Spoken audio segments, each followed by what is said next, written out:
Some days, you can't win, no matter what you do or say.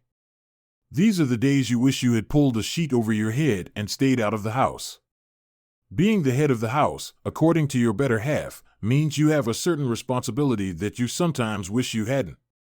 Mine started the moment I was awakened by the police department at 7 a.m. on a Saturday morning and told that my bar had been broken into.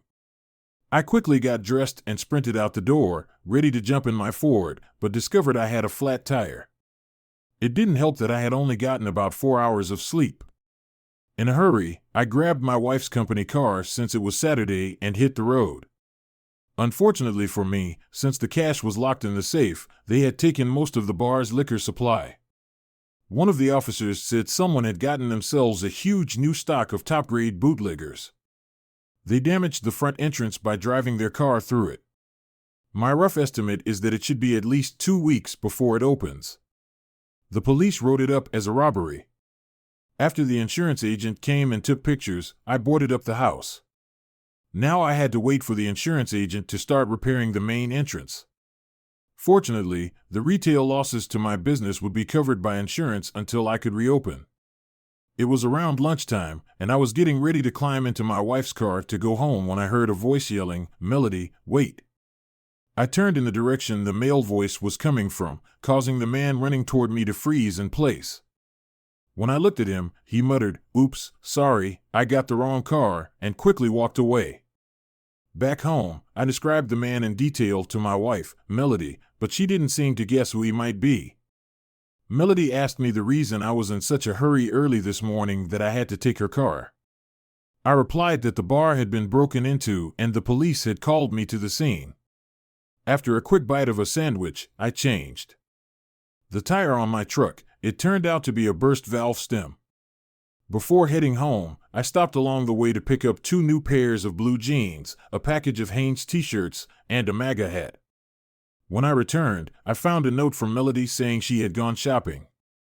I used to work on Friday and Saturday evenings because that was when we had the most work. This meant that by the time I got home, it was already morning. I shaved off my beard for the first time in 12 years, after which I showered and got ready to hit the road as usual, except I didn't brush my hair. The natural curls ended up strewn everywhere. As a result, I had changed my appearance so much that I almost didn't recognize myself. I was going to make the most of the night and check out the other establishments in town. I headed out at my usual time as if nothing had changed, since Melody still hadn't returned. Entering the bar through the back door, I grabbed my new clothes and changed into them. I picked up an old pair of reading glasses that one of my coworkers had left behind to complete my new look. Clean-shaven, I looked much younger with black-rimmed glasses. I could pass for a university dork. Then it dawned on me that everyone knew my truck, so I called a cab to pick me up and take me to National Car Rental. I chose a white, unassuming, medium-sized Ford. I started on the north side of town, working my way south. Walking into a restaurant and ordering a beer, I observed how well-trained the staff was, studied the location, decor, customers, and prices. I was learning a lot of little things that might come in handy in my own business when I reopened the establishment. After getting the information I needed, I quite often walked away, leaving behind a full mug of beer. It was at the 7th establishment, located along the Mississippi River in a poor part of town where university students hung out, that I discovered something that changed my whole world. I had just walked through the front doors of the new City Jack when I saw her. My wife, Melody, was on the dance floor with a man who was not me, for a slow dance. They seemed to be dancing pretty damn tight.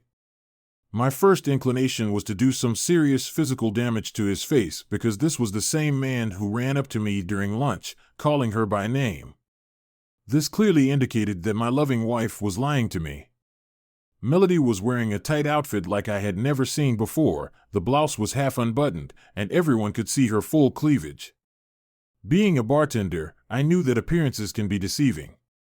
I started looking for a seat to observe her when a guy shouted to me over the loud music, "There's room here if you agree to buy a table."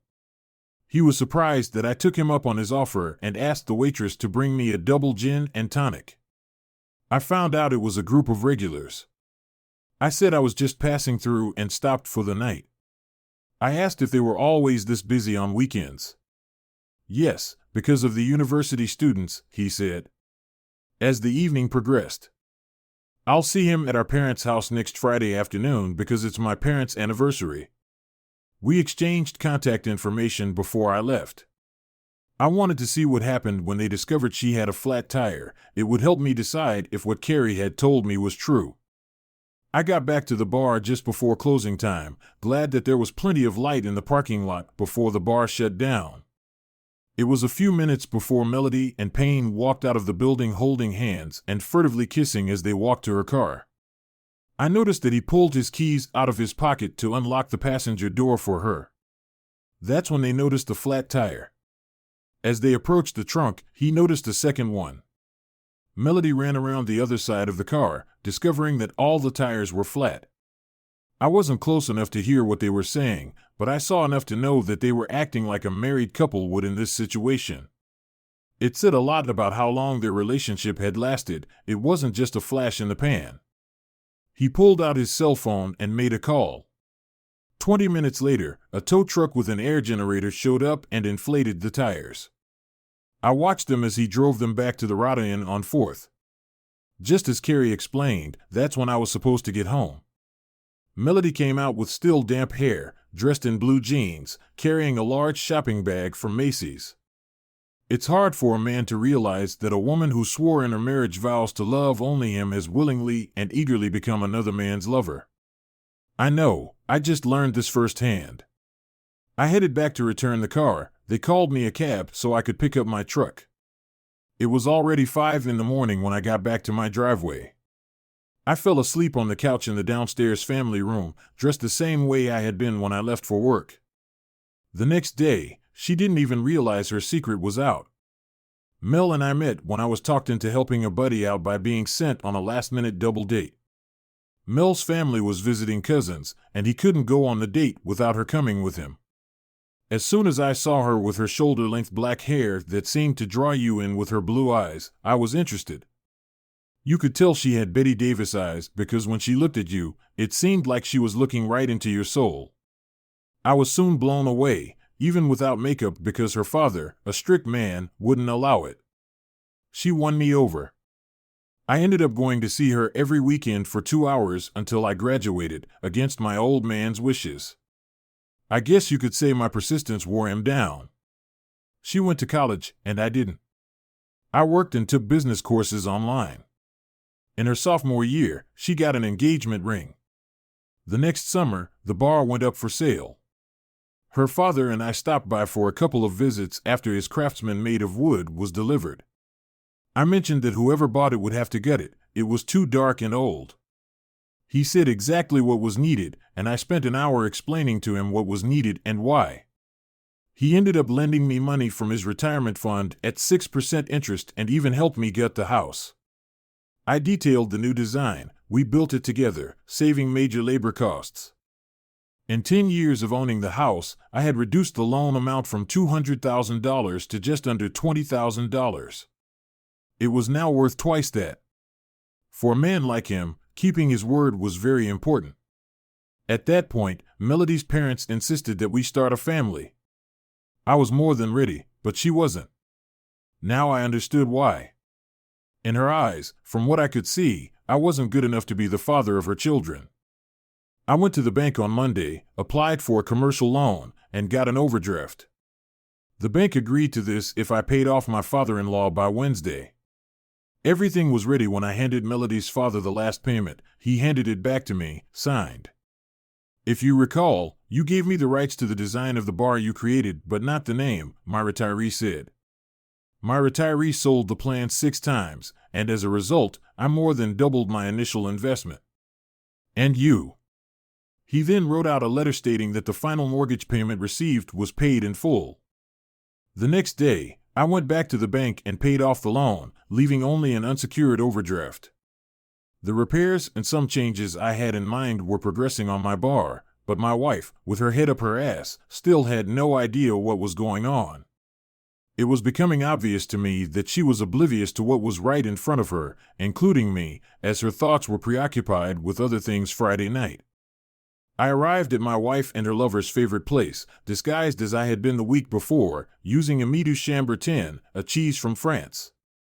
I plugged the exhaust pipe in her squad car, shoving it so it couldn't be seen unless you looked directly into it. Its pungent odor was worse than a huge hog yard. It grew worse as it fermented due to the heat. Before going into their favorite bar, I found his company car parked outside the hotel.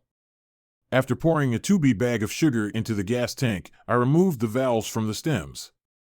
Soon, I was sitting with their coworkers again, watching them continue to flaunt their sexual relationship. They were so engrossed in each other that they paid no attention to anything or anyone around them. At times, they got so heated that just watching them made people hot. Ken tried to stay close to me. She even refused all requests to dance. At times, when she saw me tense up, Carrie would take my hand, urging me to stay calm. I slipped the bartender a $100 bill with my email address written on it to get his attention and, wearing my disguise, walked past the bar to the men's room. As I was returning to my seat, he asked me to explain. I told him that the best video clips sent to this email account of Melody and Payne by the end of the month would earn him and the announced winner $500 cash each.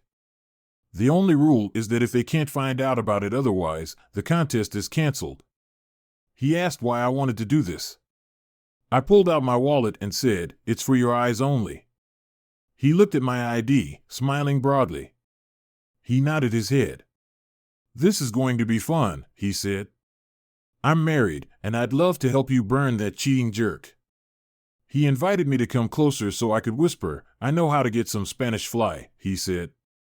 "I think next weekend, Saturday, we'll have a special unlicensed after-hours party."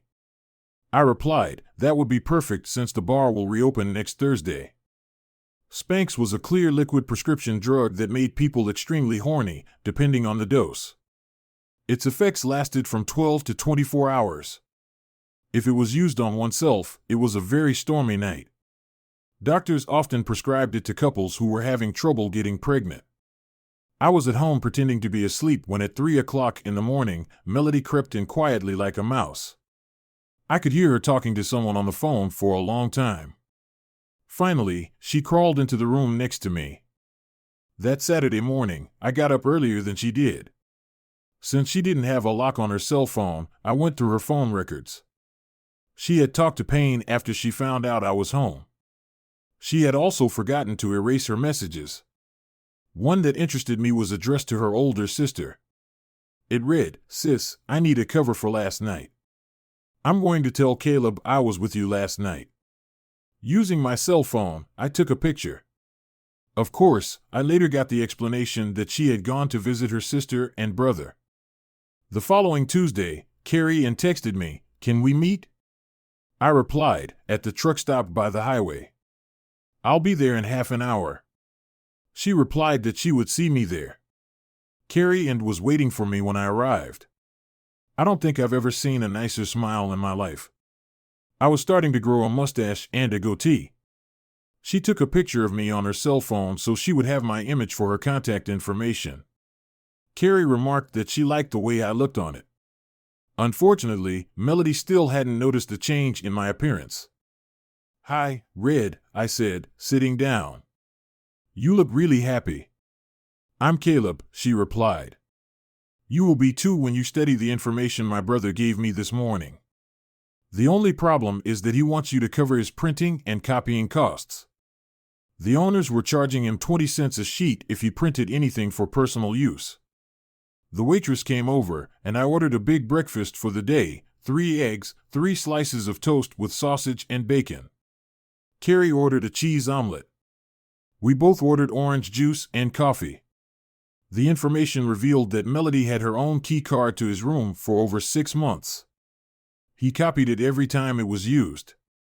Throughout that time, he had been using the card regularly 4 times a week, Monday, Wednesday, Friday, and Saturday at 7 in the evening. I showed Carrie the image I had received of my wife's message to her sister. "And what are you going to do about it?" asked Carrie. "Are you going to get a divorce?" "There's a special party next Saturday for Melody and Payne. I hope they send me a bunch of videotapes because it's going to be wild." Once I have them, I'll take all the information I have and show it to her father to explain why she doesn't want my kids. At the same time, she will be served with a divorce petition in their hotel room. I've made sure that this will be videotaped as well. When you put the package together, email it to me, please. Carrie asked, why? I asked. Payne's corporate car is out of commission and is a complete write-off. Carrie said, there is such a foul odor coming from Carr's car that they may be forced to do the same to it. I'd like to suggest to our corporation that an angry husband may be to blame. When do you want it shipped? I asked, trying to hide my glee. How does it sound that she's being serviced at the same time? Carrie giggled. And may I use your name? I lost it, I released with a rumble of laughter. Damn, you can be a real tease, Carrie laughed. Damn, I just realized you did. Are you going to tell me how and when? I did it perfectly, I said with a wink. I'm a gentleman, and I'll never tell. We ordered medication through our doctor. I called a friend after getting a picture of her birth control pills and ordered a year's supply of sugar pills that mimicked the one she was taking. He, because he was a pharmacist, was able to duplicate everything, including the labeling. On Wednesday, I had them on hand before she got home from work. I had already switched them, now all I had to do was buy time. Bad luck helped me the other night when an idiot ran a red light on the way to work and hit me so hard in the side that he drove into cars standing at the light. My truck was totaled, they had to cut me out with the jaws of life. An ambulance took me to the hospital to be checked out. My wife, Melody, and her parents met me after 6 hours of examination. I was finally released. The doctors told me to hold out for at least 2 days before returning to normal activities, no driving for a week, he said, to give your broken bones time to heal. After that, a month of light duty. That meant Melody stayed home looking after me. After work by Saturday, she was starting to worry. I smiled, knowing she had been off the pill for 3 days. I'm done resting, I said abruptly. I asked if she could drive me to the bar and pick me up when I called her after closing time. She readily agreed. While I was showering and getting dressed, I heard her talking on her cell phone, making arrangements for a night out. She dropped me off. I told my staff that I wasn't working but just wanted to spend the night to see if the changes I had implemented were working. The cook I hired was great. Our sales before the concert doubled, and for a Saturday, that says a lot. The place was sold out from the moment we opened. We started attracting lunch customers because of the daily specials we were promoting. Its food complemented the bar's theme. Every night the restaurant closed at 8 o'clock. After that, you could always get pickled eggs or sausages. He was an elderly gentleman who wanted to get home early in the evening. His problem was that he had retired too early, and staying home with his wife was driving him crazy. When he first suggested it to me, I brushed it off until I checked out other bars. He ordered the food, set the prices, and told me that in addition to his salary, I would have to pay him 10% of the gross profit. We worked together to set things up. We set up what he called his cramped little kitchen the way he wanted it. Everything he cooked was made from scratch. Shepherd's pie and Irish stew were automatically popular, but he had his own twist that put it an order of magnitude above the others. I tried this, forced our large bar stock in my office to go downhill. We had to hire new kitchen staff that he hand-selected. So far, the reviews have been top-notch. It was about 8:30 in the evening when I saw her walk in with her friend Susan Kay and Laser. She looked amazing. As soon as she saw me, a big smile appeared on her face. At 9 o'clock at night, we had a 3-piece band that started playing light folk songs and a few Irish standards. On a good night, the dance floor was half full. They sat at a table for 8 people. Carrie was dressed in Irish colors. Her blouse and pleated skirt complemented each other perfectly. Seeing a natural red-headed woman in green was amazing. One of my waitresses said she was an attention getter. I had to agree, as I had a couple of specialty drinks prepared for them. I held them up to them myself, saying, "Compliments of the house." "Caleb can," I said, as if it was important. You remembered what we like. Thank you. Caleb is my dear friend, Susan said. I extended my hand in a friendly way, and Susan took it. Then she said she'd be right back. I went behind the bar and poured myself a large glass of ginger ale. I promised myself I would never drink in my own bar. I had kept that promise for 10 years, and I wasn't about to start now. With that glass, I walked back to the table and sat down across from Kay, and Carrie stood up and sat down next to me. Susan didn't look surprised. I'll take the seat early, Ken announced before the rest of the team arrived. Susan, Caleb is Melody's ex-husband. You're not kidding, are you? Replied Susan in surprise. No, it's not, I replied. That first night you all met me, I was checking out what was on offer in town because this bar was closed for renovations.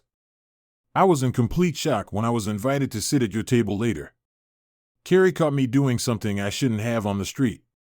After I told her about my behavior, I ended up giving her a ride home. We've been friends ever since. He had no idea what his wife was doing while he was here at work, explained Ken. That's why we're here today. I wanted to make sure he wasn't alone. But why buy a Onbasa? Susan said. The place has a reputation as a high-class establishment. I laughed. I'll take that as a compliment, although that wasn't my goal when designing the bar. I just wanted to have a nice enough place to bring my girlfriend. Susan, Carrie said, Caleb not only built this bar, he owns it. Carrie and I noticed Susan's surprised look. It wasn't long before the place began to fill up. When the rest of the team arrived, the table was filled to capacity. Carrie and Susan kept me on the dance floor most of the night. My staff was glad that I was enjoying myself for once. It was noted that the dance floor had never been so full. I was surprised when everyone agreed that the volume of the orchestra was just right. It was loud enough that you could hear your thoughts. The staff noted that we had a larger crowd than usual for a Saturday night. After the bar closed for the night, I asked Carrie to drive me home. She and Susan did. That's when she told me that most of the crew agreed that this place was a much better place to hang out because it wasn't designed for the university singles crowd. I was pleased because word of mouth had just expanded my clientele. Waking up late Sunday morning after 8 hours of sleep, I discovered that Melody wasn't home. That didn't surprise me. I figured that if everything had gone according to plan, she wouldn't have made it back in time. I spent the next 2 hours being a very concerned husband. I spent time calling both sides of the family looking for her while fighting concern, as all calls from me to her went to voicemail. I called Kian and told her what was going on. She decided that my calling everyone was a smart decision on my part. While talking to her, I got another call. I'll call you back, I told her. It was my father-in-law. Hi, Dad, I said. I'm sorry I still haven't heard anything after talking to you this morning. That's what I thought, Caleb. That's why I'm calling. Mary and I decided to come to the Rada Inn on 4th for Sunday brunch. Now we wish we hadn't because we found Melody's car parked there. I don't know what to tell you, Dad. I haven't had my truck replaced yet, and I still can't drive. There's no way I can make it, so go enjoy your lunch, and I'll talk to you later, I replied in a concerned tone. My father-in-law was a strict man who lived and died by his own standards and principles. In his opinion, there was too much gray in the world, everything had to be black or white. He didn't want to watch Anderson Cooper because how could anyone take anything that Buzz said as truth? He couldn't understand that in our society, the basic truths he was raised on no longer existed. He was surprised that a man my age didn't have tattoos on his body. I replied that I have a lot of respect for myself, so I refused to follow the masses. Most of those who put tattoos on their bodies regret it later. Just because people choose to live their lives as they see fit did not make them right in my eyes. Our society has become so self-centered that we have stopped caring about our neighbors. One evening, we had a heated discussion about law and order and its decline. I said that people still look to our government as an example of how we should behave, and look what they do. One side says we should follow the law, the other side encourages breaking it. One promotes irresponsibility, the other demands responsibility. The word racist has been changed by one political party to mean that regardless of color, religion, or heritage, you are a racist if you do not promote and accept their views as if they were the gospel of Jesus Christ. If Hitler were alive, I added, he would claim that they are following the early years of his life's journey. In their eyes, you and I are but a minority to them and their followers, who are too stupid to follow their doctrines. If you argue with them or oppose their wishes, you are branded a racist, harassed, and attacked. Now they show up in democratically controlled cities wearing masks, peddling their form of social justice against people like us. The only opinion they want to hear is their beliefs coming out of your mouth. Unfortunately, the leadership says the situation will be investigated and charges will be filed, but we both know that will never happen. Equal justice for all is a thing of the past, he agreed, adding, the situation will get worse before it gets better. This is exactly what Hitler and his followers did before coming to power. We who study history to learn see our great country repeating history. It is sad that one party had to bring such a culture back to America and make it normal again. It was these same attitudes that led to the first Civil War in the United States of America. At times, I had to wonder if we were headed for the second one. Dad, I finished, whether we like it or not, this is the reality of the world we live in now. The way he looked at things, if her father caught Melody with a lover, she'd be lucky to escape his wrath with her life. I wrote to him that this wasn't the first time she'd gone somewhere without my knowledge and attached an image of her message to her sister. I called Carrie back to let her know what my father-in-law had discovered and what I had just done. She laughed, then asked what I was doing. I replied that other than smiling, it was nothing much. Do you want me to pick you up so we can do something? She asked. I honestly said, I'd love to, but it's probably best not to disappear. They'll worry, and I think they have enough to worry about already. It was about 6 o'clock in the evening, and I was sitting in the kitchen eating a pizza that had been delivered to me when I heard a car pull up in the driveway. When I looked out the window, I saw that it was Melody's dad, and he was alone.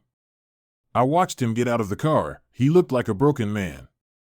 I went and let him in, then got a bottle of Marker's whiskey to pour us a nice stiff drink. Taking a clean plate, I told him to eat a slice of pizza. Caleb, bad news, he said. I was at home when I called you. Your message got me thinking, and I went to talk to Mandy first because I wanted to make sure my thoughts were right. He continued, I asked the day manager of the hotel to call the night manager early. I came back. It seems the affair with Melody had been going on for over 6 months. Mandy, her older sister, happened to find out about it herself and promised to keep it a secret because Melody explained that she wanted to experience the life of a wild single child before settling down and raising children. I pretended to be shocked, but partly I was because I didn't expect Mandy to be honest about it. I was about to leave when Melody came out of the elevator holding his hand. He had a huge smile like he was proud of his latest conquest. I passed out. The night manager and the day manager had to pull me away from him, he said. I came here because I think this will be the last place the cops will look for me, Dad. The first thing I'm going to do is call Mom to let her know you're okay, I said. Then I'm going to call the manager of the Rada Inn to see if Melody's lover is going to press charges. My mother-in-law was devastated but grateful that her husband had come to see me. Melody called her to apologize. Her mother said, for what? For getting caught? For creating a situation that could land your father in jail? For having an affair? Or for what we found out? Your apology means nothing. What about Caleb? About your marriage? You're just hoping we can help you get out of the mess you made for yourself. Then she hung up. I told her if I heard anything else, I'd tell her. Thanks, I called Jason Lasher and introduced myself. I told him I still owed him $5. He laughed. Did my sister tell you that? I answered, yes, more than once. She never forgets anything. So, if you want to pay me, do it in front of her, I asked. Why? It will save us both a lot of heartache, he said. She, like our mother, clings to everything like a dog to a bone. She needs to see that before she lets go. I laughed and said I could put up with it as long as I knew. Then he told me, I think she has a crush on you. If you are not interested, let her go, I replied. I'm still married, and until I'm done with that, I'm not making any decisions about my life. I promise you, Jason, that I will be careful not to take her where I'm not ready to go myself. I then told him that my father-in-law was with me and I needed to know if the police had been called. He informed me that they hadn't and that Melody had convinced Payne not to press charges, even though he wanted to at first. I said, thank you, Jason. I told Dad the good news before I gave it to Mom. I could see the relief on his face. Caleb, what are you going to do about this mess? He asked anxiously. I pulled out my cell phone and prepared a message for Melody. I showed it to her father. It said, Dad just told me everything. Congratulations, you should feel proud. In just one day, you threw away parental guidance, ruined our marriage, and tore my soul apart. Don't be sad, be happy you got what you wanted. Don't come home, the Melody I knew doesn't live here anymore. If you send him to his father, my marriage will end right now. If not, it will die slowly for another 6 months. I said it quite sincerely, once you break trust, you can never get it back.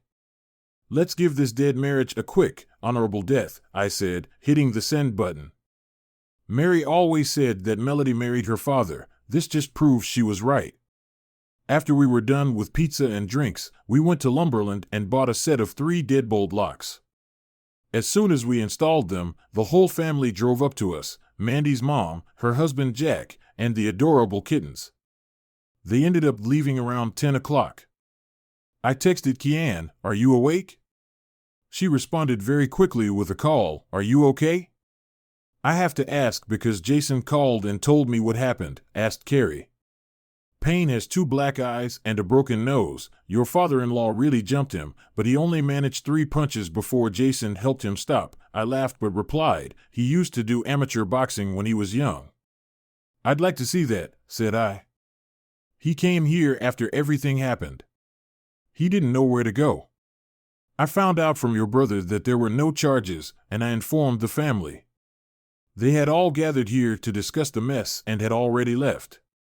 What about Melody? Asked Carrie. I explained that my father-in-law had asked the same question. I explained that I had written Melody in a message. I asked him to read the message, to which he replied, let's give this noble the death penalty, and pressed send. Your father-in-law sent a message for you. That's unrealistic. Couldn't you have forgiven her and given her a second chance? Stated Carrie. No, in his eyes, she's broken trust, and there's no getting it back. He still sees everything as black or white. She made her bed, and let her live in it, damn the consequences. In this situation, I agree with him, stated I. He even helped me change the locks on the doors. Any word on what happened last night? Asked Kian. No, I haven't checked yet, been too busy, I laughed. I guess it doesn't matter anymore though. I'll keep my word, give him until Monday night, Carrie replied. From what I've heard, it might surprise you. Why? I asked. Rumor has it that the bartender at New City Jack used to be in videos, you know, the kind of videos. Carrie chuckled. If that's true, it wouldn't surprise me in the least that he didn't take advantage of the situation. Are you serious? I asked. Yes, it is, Carrie replied. What I want to know is, when do I have an official first date, Caleb? How about the day Melody is served? I said with a smile, I'll even arrange for her to be served in the office. The deal was that you would send me red roses in advance that day. I want to be able to rub her nose in it because she's violating my notions of fidelity, Carrie said. It's going to be very interesting at work tomorrow. I hung up the phone and thought about what I knew about Kay, and she was about 24, unmarried, and very good-looking, about 5 feet 8 inches tall. While she couldn't be called overly slender, she wasn't thin. My grandfather, looking at her hips, would have said she was a good breeding animal. To him, that meant she would do a great job of making a life. She worked in the same regional office of the dental company as Melody and her lover, but she wasn't part of the management team, as far as I had learned. She was very selective about who she allowed into her life. She obviously had a close relationship with her family and inner circle, to which she invited me. She liked to dance and drink, so she was sociable, just like me. Carrie had a great personality but was cautious. Because of this, I had more questions than answers. For example, she seemed more educated than the position she was working in. It gave the impression that something else was going on. Going to bed, I hummed, "Hey, Carrie Ann, what's the game? Can anyone play?" Knowing what I would be facing on Monday, I arranged for my assistant to take over the bar until I got my personal life sorted out. Mandy came over with Jack's truck to help me pack her sister's personal belongings. She stopped by the packing supplies store so we could do it right. We started with the master bedroom. While I laid out and taped up the boxes, she started going through the dresser drawers. "Caleb, I can't believe what my sisters are doing," Mandy replied. I never approved of it and didn't say anything because I thought she would wise up. When my dad told me about your message, I broke down and told him the truth. I've only known about it for a month. He took it as a personal failure. In his opinion, it's his fault because he didn't raise her right. I think my mom feels the same way. Mandy, my emotions haven't gone away yet. The night Melody texted you, I found out about it. It happened by accident. I went to the bar to check out the competition. That's the only reason I took the picture. I was starting to build a case to confront her, I explained. I didn't expect it to turn out this way, and I'm really sorry. Damn, didn't you tell her that the bar had been broken into and that it was closed? She asked. Yes, it was, but in hindsight, I'd say she heard but didn't listen, I stated. I should have realized that this was her way of telling me that our marriage was dead. Melody was always protected by our father, as was I. Mandy says I had to become a parent myself to appreciate the sacrifices he made. I try to instill that quality in my children. Melody, even when she was little, never recognized right and wrong. It has always been and will always be that way with her. I can't say I wish I'd seen it sooner. I think about your mom and dad too much, I said. Not many people can say their father-in-law is one of their best friends. When Mandy got to her sister's intimate parts, she asked for sewing scissors, which I quickly found before packing Melody's underwear. She cut out the crotch, the bra she cut between the cups. She must have been sending her sister a message. All the ruined items were thrown into a box. I was glad she did that because I couldn't. It took us about 4 hours to finish about half of the work. I asked her if she would let me take her out to lunch before we got back to work. She agreed and took me to a new Chinese restaurant called Yumi, which was just a smorgasbord of food that she really wanted to try. I'll be honest, I was very impressed with its quality and food selection for the price. We got there just as the lunch crowd was dispersing and caught Payne on his way out with 2 black eyes, a broken nose, and swollen lips. He looked rough. My God, said Mandy in surprise, my father did that to him? It'll take 2 months for it to heal. An eyewitness told me that your father only hit him 3 times before they jumped up and stopped him, I said. From the looks of Payne, my dad still has a hell of a punch. Mandy, if they hadn't stopped him, would Payne be in the hospital? I replied. I don't know, I said, getting out of the car. As we approached the entrance to the restaurant, Payne came out from around the corner. Mandy, please unblock Melody. She really needs to talk to you, Payne said. Payne, have you met my brother-in-law Caleb? She replied. I stepped forward. Payne's face turned dead white because he realized that I was the one driving Melody's car.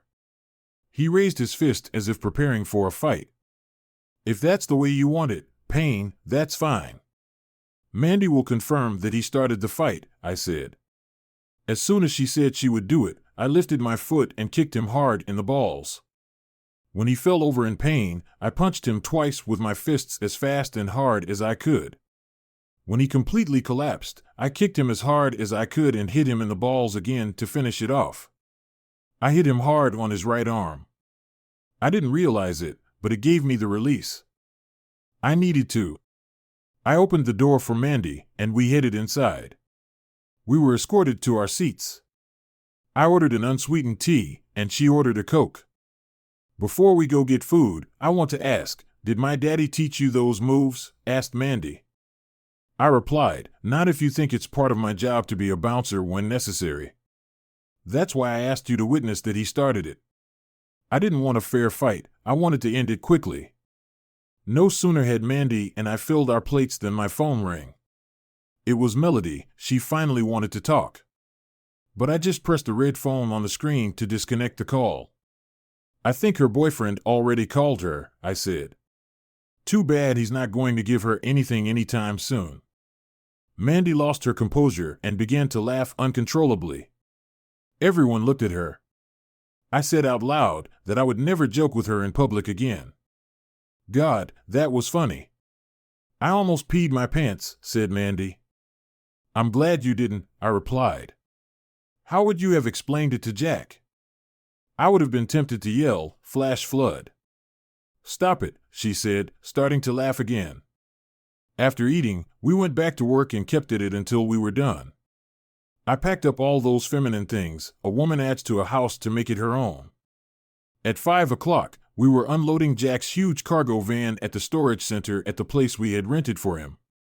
I had to pay the security deposit and the first month's rent, but the owner agreed to keep the keys until she came to get them. I texted her to let her know what her sister and I had done. My insurer called about my truck with an offer from the guy who hit me. I knew it was low, so I told them I didn't want the money, but they should replace the truck with a commercially inspected vehicle with the same mileage or less. I did this because the insurance company will automatically find the cheapest option. That way, it will cost them thousands to return the truck better than new. When we got back to my place, Carrie and Susan were already waiting for us. I introduced them to Mandy as her sister Melody's co-workers. I invited them all in. Mandy called Jack to let him know what was going on, so he wouldn't worry. Now we were all sitting around drinking beer. We just came by to see how you were doing, Carrie said, and to see if you'd like to join us for dinner. Several people had a bad day at work, Susan said. Pay was actually in serious condition this morning and went to the hospital this afternoon. He never came back from lunch. Melody was looking for an apartment during lunch. I wish I felt sorry for any of them, Mandy said. We spent the day moving Melody's things into storage. Caleb let me pack her underwear, which I handled so that all her future lovers would have easy access to it. I informed the corporation via email why there was a problem with Payne and Melody's corporate machines, Karen stated. I attached a nice picture of Payne's face, saying that's what happened when Melody's father caught them. I added that office romances were not allowed, let alone long-term affairs. Do you hate my sister that much? Asked Mandy. No, I hated her behavior. I understand that you may feel that way because of what I did, Carrie said. I grew up in a family where we were held accountable for our actions. If we did something good, we were praised. If we did something bad, we paid for it. I just think they got away with it for too long. I got a call from the bar and I excused myself to take the call. Later that evening, Carrie told me about what I had missed. Okay, Carrie, and how long have you been in love with Caleb? Asked Mandy, seriously. The first night I met him, when he discovered his wife's romantic interest, I watched him hold back his anger until he stopped, Carrie said. Instead of confronting her in public, he went outside and let the air out of her tires. I caught him. I could see his pain, even though he was trying to hide it. He told me to wait in his rental car because he didn't want me to get caught with him. He was ready to go down for his behavior, but he didn't want to take me with him. In that moment, I realized he was different.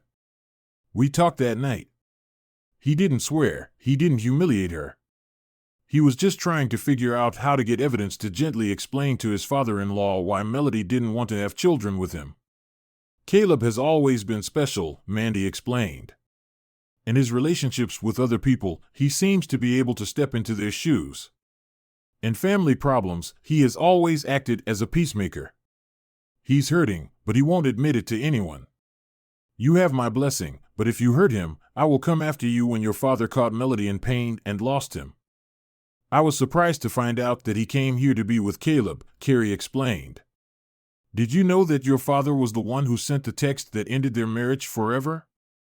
No, I didn't. Thanks for telling me, Mandy replied. That explains why my parents didn't discuss our attempt to save their relationship, I added. Mandy, call Jack and the kids and tell them to meet us at the bar. I just started making shepherd's pie for all of us for dinner, including Susan and Carrie, so give me a minute to change. After cleaning myself up, I returned to find Mandy gone and Susan waiting in the car. Carrie had put the beer bottles away, tossing them in the trash, and was busy wiping down the table. Thank you for doing this, I said. You're welcome. I like your sister-in-law. I think we're going to be good friends, said Carrie. She thinks very highly of you, doesn't she? I replied. So does she. Carrie moved toward me, wrapping her arms around me. She lifted her head toward me, and I responded favorably, lowering my head toward her, sharing our first taste of what was to come. We walked out of the house holding hands and headed to the car. We both saw the smile on Susan's face. I'm sure she saw ours as well, Carrie said. Carrie climbed into the front passenger seat, and I climbed into the back seat. It took you two quite a while, Susan said, to recognize your attraction. You both moved slower than molasses. We're taking small steps until we get this whole mess sorted out, Carrie said. You know very well that when and if I get married, I want to be a stay-at-home mom, with a husband who thinks like I do. We all arrived at Bia's house at the same time. Of course, Mandy said. Jack and Mandy's 2 children ran up, clinging to my legs. The little angels had spent the day with their maternal grandmother. I walked into the bar, holding a little girl in each hand. Jack swung the doors open in front of me. I heard Mandy tell Carrie that I would make a great father. My daughters just adore him to death. When they're feeling really bad, he's the one who can make them calm down and go to sleep. I made a mental note to get a couple of bar stools, I thought, as Mandy backed the service truck into the store her husband owned. The shepherd's pie got great feedback from everyone. Even older Mandy liked it because she put it all over her face, which meant it was on me too because she sat on my knee. Carrie seemed to be focused on me and my niece. We were all served a dessert made new by the chef. I laughed as Carrie finished her first glass. She reached over to take a sip from mine. When she tasted it, she was surprised that it was only ginger ale. You're being naughty, she whispered. I laughed, then whispered in her ear, I made a promise to myself that I would never drink alcoholic drinks in this bar before I opened it, and so far, I've kept it. I don't know what I said, but tears came to her eyes, and she looked very proud. My assistant informed me that as of 6 p.m. when the shift changed, sales at the bar were up 16%, and food sales were over 1,000 for the first time. When the ticket arrived, I pulled out my debit card to pay for it, handing the little girl to Lynn. Carrie Susan asked why I was doing this, even though I own the business. It's still a business, I said. I want my employees to be honest, so I have to be honest too by paying my bill like every other customer does.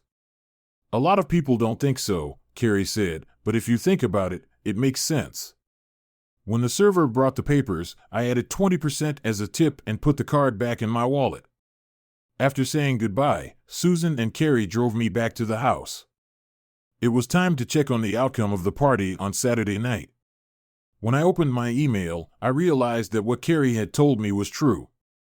A bartender from New City, Jack, sent me a 2-hour video of the events of the night.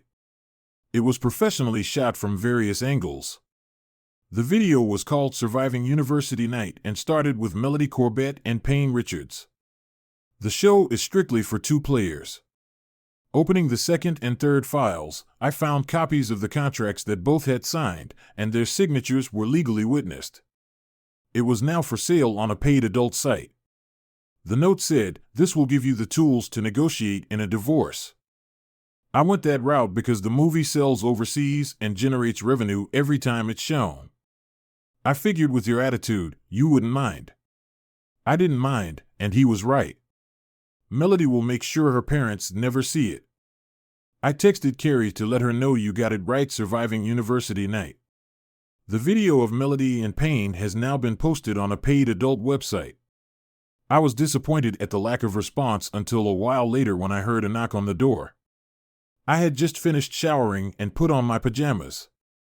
I opened the door, half naked and wearing sandals.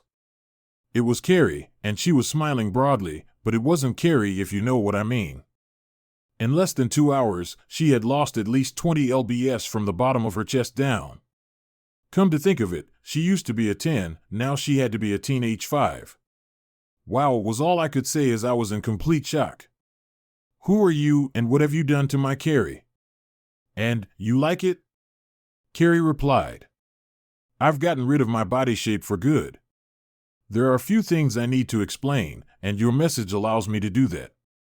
We have been investigating Richard's Dental Supply Corporation for over 2 years, said Ken. I work for the FDA as one of their investigators. They put me undercover, so I had to make sure I didn't look like the woman Payne was after. Why? I said in utter confusion. All the materials they sell for false teeth and dentures are ED from China. We noticed that they were underpricing in the market, and we had to find out why. To do that, we needed to get inside to do a forensic audit, Ken explained. It took us so long because they used 3 different companies to hide the sources of the materials. Their search took the longest. Richards has been selling contaminated materials to unknown consumers for over a decade while making obscene profits. Most people who have bought plates made from his materials have lead in their mouths at all times. Payne has a long history of stalking married women. I'm afraid Melody is his next victim. One day she'll wake up and realize he never loved her. She was just a toy he could use for his pleasure. Then I came into your life, I said, and distracted you. So Susan's an agent too? Yes, that's her. I met her in my first year of university. We were both majoring in accounting, Carrie said. Before we go any further, I need you to get the video and any other information to my agent friend at the FBI. The bartender at New City Jack was doing the same thing Melody and Payne did with the others. He is hoping that your information will help him make the connection that will bring this whole gang down. We sent it together. I poured her a glass of white wine and got a cold beer for myself. We were just talking when her cell phone rang. She said it was my mom. I asked if she wanted privacy, and she said no. I was surprised by her answer as I put it on speakerphone. Hi Mom, I see you finally got my message, Carrie said, smiling. Did you seriously write that you were leaving the FDA? Her mom asked. Yes, Susan and I will be done here at the end of the week, but we'll work until we're fully settled, Carrie explained. We'll have to come back to testify, but we'll stay in town and start our own firm.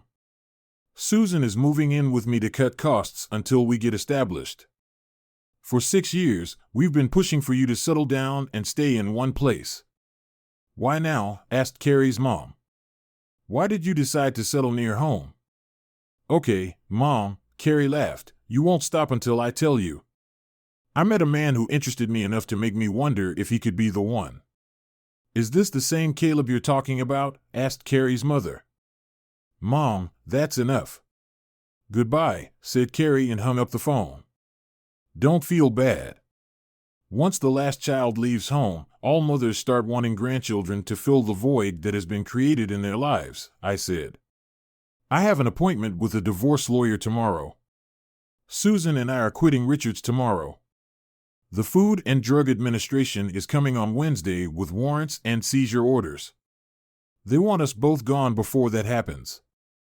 That way, they can claim they got the information legally, even though they already know where to look. Carrie finally left around 1 o'clock in the morning on Tuesday. I got the insurance company to pay for the rental car, and then I went to the lawyers to start the process of filing for divorce. I was the first one at her place that day. She asked what proof. I had, and I told her the whole story. She asked me to call my father-in-law, who agreed to come and testify. I let her listen to the entire conversation, in addition to the printouts from the Ramada Inn. That would be an added plus if she agrees to what I'm proposing for settlement. Request that she and her attorney meet with us so we can show her what is on that stick. It depicts what was created last Saturday night with their consent, I said. Even passed on the email that this was done. What makes you so sure she won't fight you after seeing this? My feminist liar asked. Take the stick home and watch a 2-hour movie alone. I keep the business, she gets the house, no support or anything, I said. And if she refuses, she asked. Then all family members on both sides will each get a copy of what I just handed you, from an unknown email address, I said, getting up to leave. Caleb, she said, can you always be so dirty and stiff and cold? Only when a person's behavior leaves me no choice, I replied. Come to think of it, she was the one who made me realize that the last 12 years of my life had been mostly wasted. This moment struck my attorney as if she had just been stabbed with a sharp knife. Carrie and Susan actually went to their employer's office to quit. Melody, as office manager, was shocked they were leaving. At the end of the day, filling their vacancies would be a challenge. Pay was on the spot, but he was in a lot of pain. No one would say what happened, but his right hand was in a cast from wrist to first knuckles. Payne spent most of the day in his office dealing with phone calls from corporate headquarters. He knew that the only reason he was still working was because he was family. He was given a small reprieve when he agreed to pay the cost of 2 company cars out of his own personal pocket. It was made clear to him that he had to either marry the girl or fire her. He agreed to the latter when her divorce was finalized. After quitting my lawyers, I went to a real estate broker I knew. I wanted to find out what office buildings were for sale in the area. One of them, he thought, could be a gold mine if the new owner could find a respectable anchor. It was only 5 blocks to downtown from the Beechest store on Bia, which was now owned by the bank I was dealing with. He said he thought the bank was getting tired of wearing it. With a little facelift, interior painting, and landscaping, the 3-story building could be cleaned up quickly and attract attention. After looking him over, I agreed. We went back to his office and wrote up a proposal with a low price, contingent on getting financing and inspection approval. I asked him if I could show the potential client a space that I thought would be perfect for him. He gave me the keys and told me to bring it in tomorrow around 2 in the afternoon. I texted Carrie, could you and Susan swing by the bar? I need to show you both something. She quickly replied, sure. I called my father-in-law and asked if he had an hour or 2 to spare. He asked me why.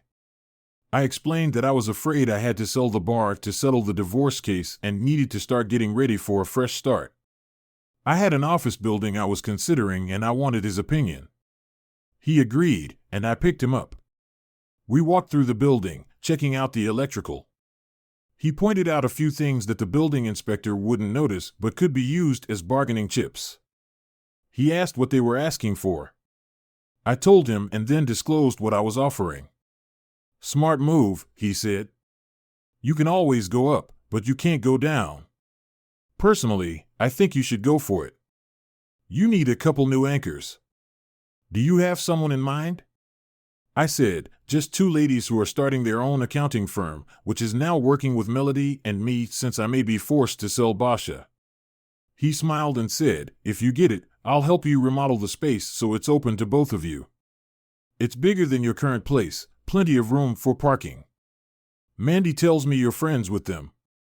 She thinks they're good people. Thanks, Dad, I said. Do you really think Melody will claim your business in the divorce? My father-in-law asked.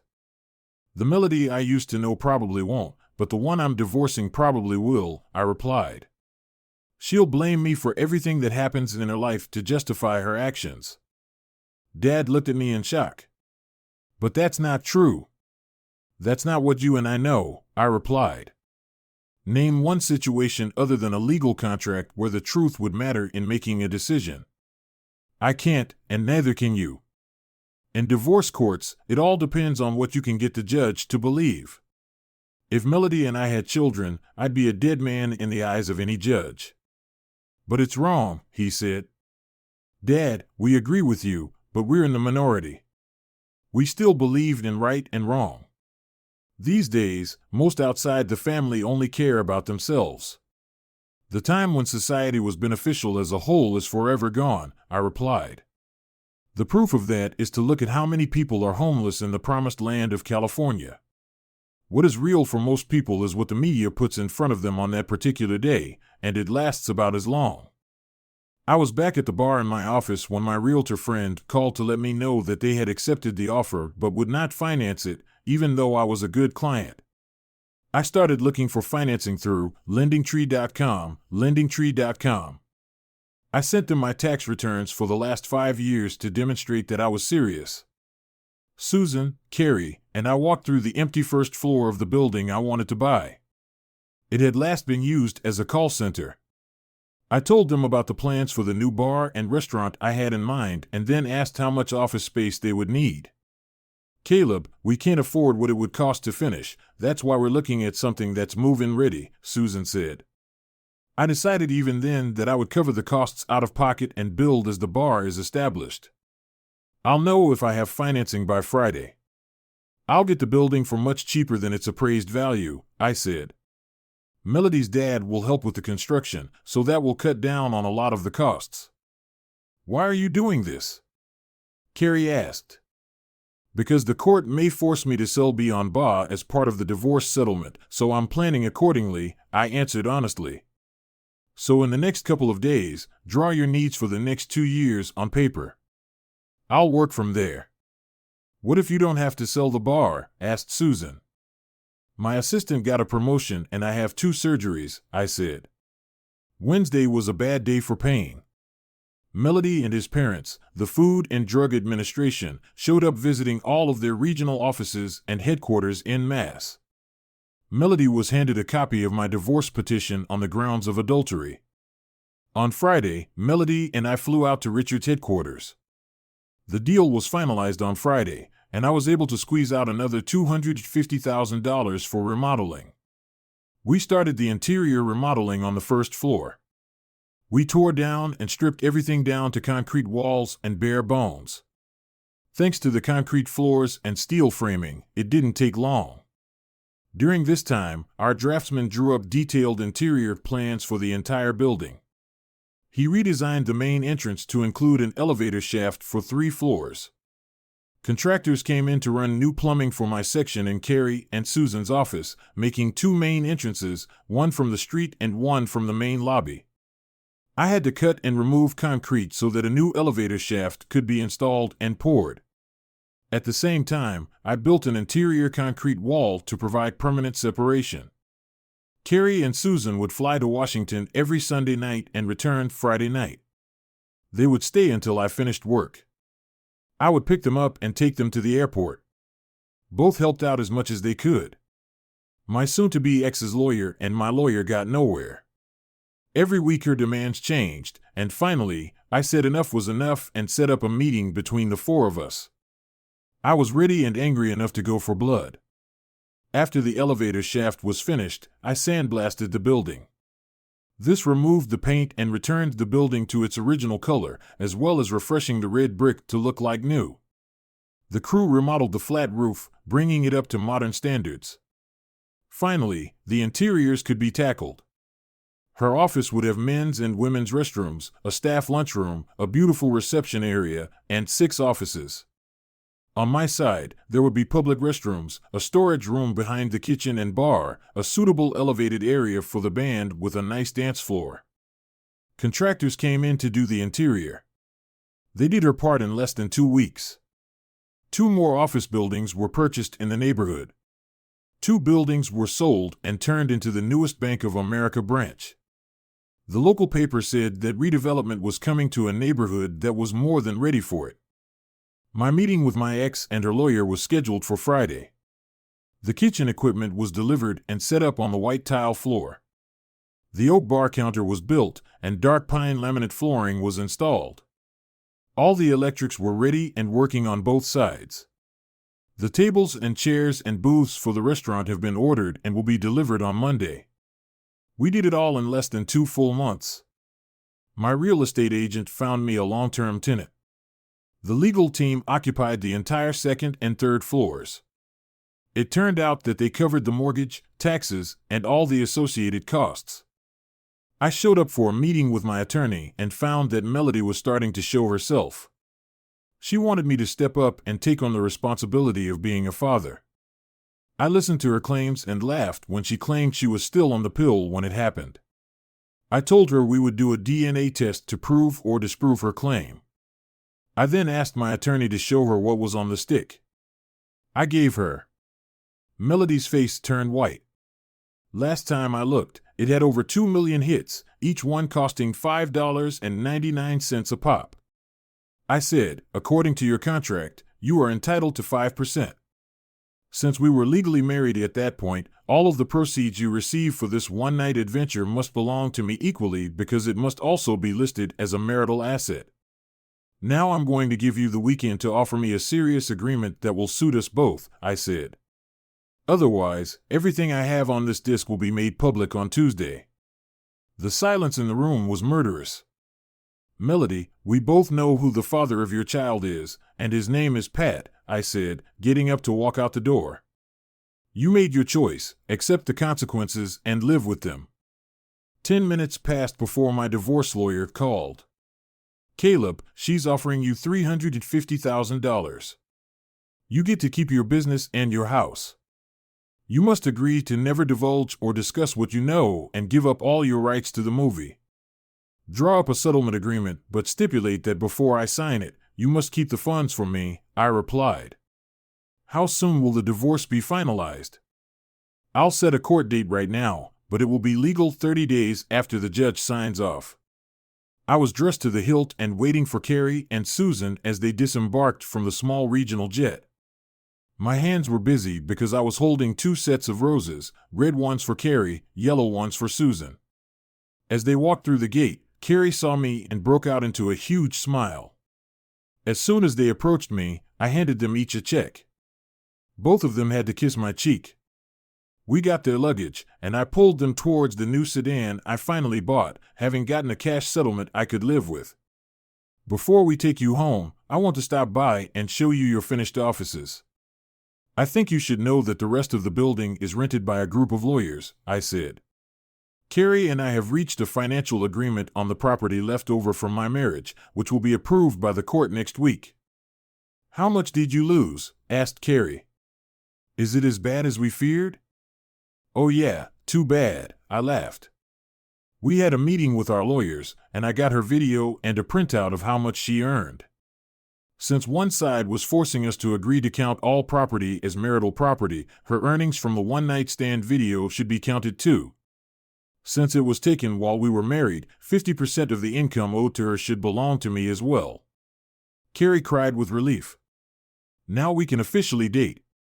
As a result of this, and the threat I made at the end of the day, I get to keep my business, my house, and get $350,000 on top of that, I explained. She has a week to move whatever furniture she wants out of the house. What do you plan to do with the house? Carrie asked. I'm going to sell it because I don't think the woman I fell in love with would want past memories to get in her way. Tears of joy ran down Carrie's cheek. Caleb, still as slow as molasses in January. It took you over 2 months to say what I knew the night we met, Mandy and her family stated Susan. But when you do it right. Even Susan, usually more reserved, cried when she saw that their finished offices were now approved for use. The use of oak and pastel colors made the space warm and very professional.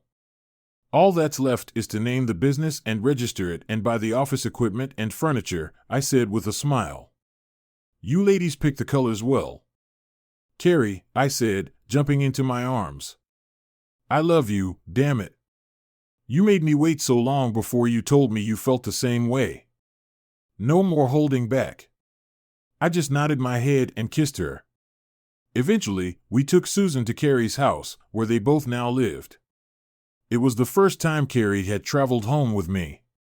We spent a few hours catching up and fully opening up to each other. We went to breakfast at our favorite deli, then I took her to John's to see the rings. From cheap to the most expensive, she saw one she really liked but stepped back when she saw the price. I asked the salesman to bring it out so she could try it on. I went and brought it back. Carrie put it on her finger. It fit while she admired it. I handed the clerk my debit card. Enough is enough, Carrie said. It's too much for something I'll only be wearing for a few months. You can put it in your jewelry box and give it to our oldest daughter when she turns 16. I replied in a firm voice. Even the seller had tears in her eyes as she processed the sale. Of course, the first person she called was Susan. We arranged to meet at the Bishop restaurant on BIA at 6 o'clock.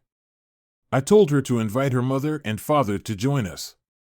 She did so, and they wanted to meet the man who had finally convinced their free souls to come home. I called Daniel, my former father-in-law, and his wife. Yes, I always called them Mom and Dad to invite them over. Both said they would love to come. I informed them that Melody and I had come to an agreement and that the divorce would be finalized next week. I found out that Payne and Melody announced their engagement in a text message a week ago because they still hadn't spoken. I contacted Mandy and asked her to bring the whole family. I called my chef and asked if he could cook something special and explained why. He said he would make a traditional Irish thick lamb stew with fresh cedar cookies and add his own twist to each dish. He asked the bartender to serve Irish coffee with plenty of fresh cream for everyone but me. Unexpectedly, he ordered a private table at the back of the restaurant so we could have some privacy. Daniel and Mary, my in-laws, showed up first. This allowed me to introduce Carrie to them first. The biggest surprise was for Carrie and me. Her parents, Bob and Roseanne Lasher, were well-known relatives. Daniel seemed to keep them in the loop on all the details when they were at work. When Jack and Mandy showed up, the little ones immediately rushed to me. At their ages of 4 and 3, they hugged me tightly. I leaned over and took them both in my arms. Carrie held out her arms, and the younger ones went to her. Over a huge dinner, we informed everyone that Carrie had gotten her ring. Everyone was shocked at its size. When Carrie explained how it happened and my response, her mother tried not to cry but couldn't. Even the relatives gave us their approval. They were confused when Carrie told them it was okay if I called them Mom and Dad. Cale made it clear that I would always be Mom and Dad to him. As usual, the food was exceptional. When the bill was brought to me, Carrie's father snatched it and said, "This ticket is on me." I wanted to say something, but I felt a foot kick me in the shin and I didn't. After everyone left except her parents, we told them our whole story down to the smallest detail. "I want to ask you, Cale, if you don't mind," Bob said. "We've all had Irish coffee more than once, except you. Don't you drink any?" I laughed. Carrie smiled. "Papa Cale doesn't drink in any establishment he owns, never has, and never will. That's a promise he made before he even built this establishment," explained Carrie. "It's his way of keeping himself in check and setting an example for his employees." "So, this is a bit of a high-class establishment of yours, isn't it?" Bob said with a laugh and a smirk. Then added, "I think it's the only establishment I think is good enough for my daughter, my friend." We brought them in so they could see the layout and design of her new office, and it gave us a chance to talk while the women took the royal tour. He was impressed with the quality of the work, the overall design, and the colors. As a father, I could tell he was very proud. "Daniel sees you as the son he never had," Bob said. "Says you are a man who stands up for his principles better than ever. Off the record, Daniel is the father I never had. I grew up in a poor home without a father. He left before they were even married. My mother couldn't have a relationship with another man, so she raised me and my sister alone," I said. "It was through Melody that I met him. He was as tough and hard as I was, street smart and libidinous, but he never backed down. Daniel always stood his ground when necessary. I learned a lot from him, like the fact that a real man is strong in every way. He is my father, not by inheritance, but by choice. The moral principles and standards I carry within me came about because of him. I can honestly and proudly say that I became who I am because of him." We stood like that until the ladies returned, and then Carrie's father spoke. "Carrie, the only thing your mother and I can say, Based on what we have been told and what we have learned, we approve of your choice and would be honored to consider him our son, he said. So welcome to Caleb's family. He held out his hand, and I shook it. Carrie told me later that she was in complete shock because her father had never approved of anyone else before. We spent the night together. It was sad to see her go back. Both Susan and Carrie wanted to leave the FDA on good terms. I put the house on the market on Monday. Wednesday, I signed the divorce agreement and received the money she held in trust. On Friday, I sat in court and watched the judge rule on my divorce. Melody never bothered to show up. I swung by BAS on Bia to pick up my assistant before heading to the new bar. He was thrilled with the layout and the kitchen, and fortunately, we had all the necessary permits from the city council. The establishment was a sports bar with an extraordinary twist. All that remained was to give it a name. Charlie, you've been by my side since day one. Would you consider leaving Basha to become the general manager here? I proposed. Absolutely, I'm in, Charlie responded enthusiastically. I laid out the compensation, $75,000 annually, with a 10% bonus based on net income each year. Charlie was overwhelmed. It was the biggest raise he'd ever received. He saw my belief in him, and if he played his cards right, he knew the sky was the limit. What should we name it? He inquired. Let's go with Charlie's Bar and Grill, I suggested. 3 years post-divorce, Corbett and Sullivan, the accounting firm, had flourished. Charlie's Bar and Grill had become a beloved local spot. Meanwhile, Melody and Payne's marriage had unraveled in a messy divorce, exacerbated by Payne's affair with Melody's best friend. Despite the turmoil, Melody's family remained estranged. On a personal note, it was a challenging day. My wife, Carrie, bestowed upon me a multitude of colorful names, with each excruciating labor pain as our twins made their entrance into the world. First, a girl with fiery red hair arrived, followed by a boy. Our relatives were present when we revealed their names, Daniel Robert and Rosemary Ann. Thanks for tuning in. If you enjoyed this, be sure to subscribe to my channel for more content.